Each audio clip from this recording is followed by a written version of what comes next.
So, you know how conservatives are always talking, or I should say virtue signaling, about how much they love families and traditional family values, and they want families together, and they want families. They love families. They're always talking about family. It's more than the Fast and the Furious characters, I tell you. Well, one of the things that's fundamental, of course, to being a well-functioning, proper nuclear family is the parents actually having time to spend with their kids to do fun stuff, such as, spending the holidays with their kids and not having to spend it all at work. Well, as we all know, everything these conservatives say about how much they care and love families, it's all a virtue signal. On Halloween, Jesse Waters launched a ghoulish attack on dads who leave work early to spend time with their children on Halloween. Get ready to see a Fox News host say the exact opposite of what they say they want when they talk about families. It's just like how they say, we shouldn't be funding Ukraine to defend themselves against Russia when we've got homeless veterans in the street here. And it's like, okay, let's do something about those homeless veterans. Let's get them, social safety nets so they have somewhere to live, and they have healthcare, and they have housing and stuff, and they have jobs. And they're like, no. They don't actually want to do anything. It's all virtue signaling because they want to say what sounds best to an audience at any given time, even if it contradicts the thing they're going to say tomorrow or the thing they said yesterday. The internet has a surprisingly short memory. Water's cooler. Wait, hold on. Gotta pause the music. It didn't do it automatically. Here we go. All right. Business correspondent Madison Allworth. Madison, I have an issue we have to discuss. Okay. I've noticed today's Halloween, and dads are leaving for work early.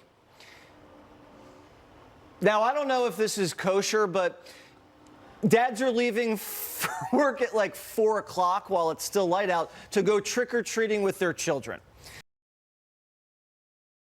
When has trick-or-treating ever gone that late at night? At least as long as I remember, you go outside and start trick-or-treating when the sun's up. You gotta get home and help your kid get in the costume, and you don't want to, arrive home and it be all right. It's this is, demonic. Why are you going home at 4 p.m. when it's still light out? That's when you're leaving work is 4 p.m. That's not accounting for commute, getting home, decompressing from being at work, And, letting your kid have you there at home while they get excited and get dressed for Halloween stuff. Actually spending time with your kids on a holiday. Jesus Christ. They don't care about families. They despise families. They are simply a weapon they can use to make the left look bad. And they will say things and advocate for things that contradict their virtue signals about how much they care and love families right around, literally moments later. They'll do it in the same sentence. Now, if I was 20 years old and I was trying to get started in the business, and I would tell my office manager that I got to leave work early for Halloween to trick or treat, I don't know if that would go over too well. I don't know how many 20-year-old parents he thinks there are out there that have kids old enough to trick or treat. But I think we're probably talking minimum 25, probably getting into the 30s for the most part.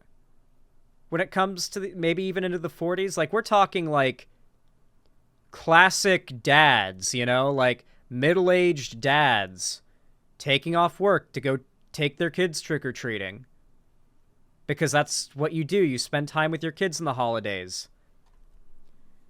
Why won't the working class just buckle under the weight of their employers' demands? Why are they enjoying their lives? Why? Well, you have on average, the average man will live to see 70 or so Halloweens. Think about that for a second. The average man will live to see 70 or so Halloweens. The average dad will live to see 20 to 40 Halloweens max with their kids. 20 to 40 max, on average, I'd say. Most parents don't get to live 40 years with their kids, like, till their kids turn 40. I mean, sometimes, but most of the time, not really. It's getting more common, though. So with that in mind, when you think about it on that scale, and you think about it like that, you start to realize, holy shit, I've only got, like, a handful of Halloweens, a handful of Christmases to live, and, like, live my life during and not be at work or whatever, or commuting to work or home from work. I've only got so many Halloweens and birthdays and my kids' birthdays and my kids on Halloween, my kids on Christmas, that I get to live and experience. And a certain amount of those are being stolen by millionaires who run a corporation that says I have to work that day. Think about that for a second. More and more of the working class are thinking this way. And boomers are getting scared. Hell, it's the boomers that are honestly, like, not the boomers, but, you know, older people that are making this realization, millennials and Gen X. Am I wrong? I think you're wrong, because I think, as you probably know, we answer to our boss, but we also answer to our wives and to our Sorry if I just called you older, but you know what I mean. Like, older than Gen Z, younger than boomer. children.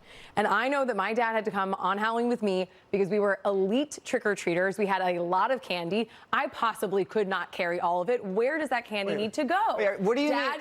Dad carries an extra pillowcase. You dump your candy in and you keep hitting houses. That is I feel like I'm doing a disservice to how demonic this guy looks by not showing his face. You need to see, like, his demonic smuckle. Let's rewind it a bit. Here we go. I know that my dad had to come on Halloween with me because we were elite trick-or-treaters. We had a lot of candy. I possibly could not carry all of it. Where does that candy need to go? What do you mean? Dad carries an extra pillowcase. You dump your candy in and you keep hitting houses. That is how you do a good Halloween crawl. And if you are calling out the dads that want their kids to get pillowcases full of candy, that's on you, Jesse. And I don't know if you want to be on that side of this. You were elite. Absolutely. You were elite. Come on. Yes. Okay. What did you wear that was so elite that you got so much candy that your dad had to leave work early and leave everybody else high and dry so he could carry an extra sack? It was not very creative. I'm half Indian. My mother's side is. I like how bizarre the argument here is. Instead of being like, why shouldn't fathers spend the finite amount of holidays they have to spend with their children instead of at work? Like, they worked most of the day. Like, most people work 9 to 5 jobs. Leaving work an hour early isn't that crazy. It's literally later into your workday than, like, kids leaving school for a half day, which oftentimes, if it's on Halloween or any other holiday of the sort, kids have half days or no school at all a lot of the time on those days.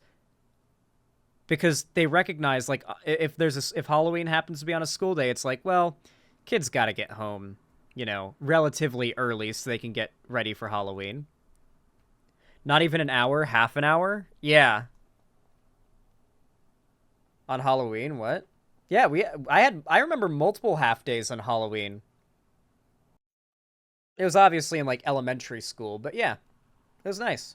Indian, and I just love my culture, which is not a costume and it's probably not PC, but I am Indian, and I was an Indian princess. All right, so if you're Indian, you can dress up as an Indian. Otherwise, you can only cross-dress. Indian princess from. What a bizarre... What? Okay. I guess he found a way to be transphobic at the end, I suppose, and also racist, because he got mad at his co-host, who's, I guess, Indian, for not liking people doing cultural appropriation. I don't even know, dude. Like, that was bizarre, that last little bit. Like, he managed to cram in, like, a little extra bit of bigotry. Like, that was just completely out of nowhere and random. For no reason. You know, I kind of have to respect it a little bit, you know? Yeah, conservatives can't talk about any topic without, like, their hatred of minorities kind of bubbling up into their rhetoric at some point. You know, they have to, like, talk, like, you get, like, a conservative talking about how much they hate a meal, and they say, oh, this is worse than Joe Biden's, this is worse than the inflation we've had under Joe Biden.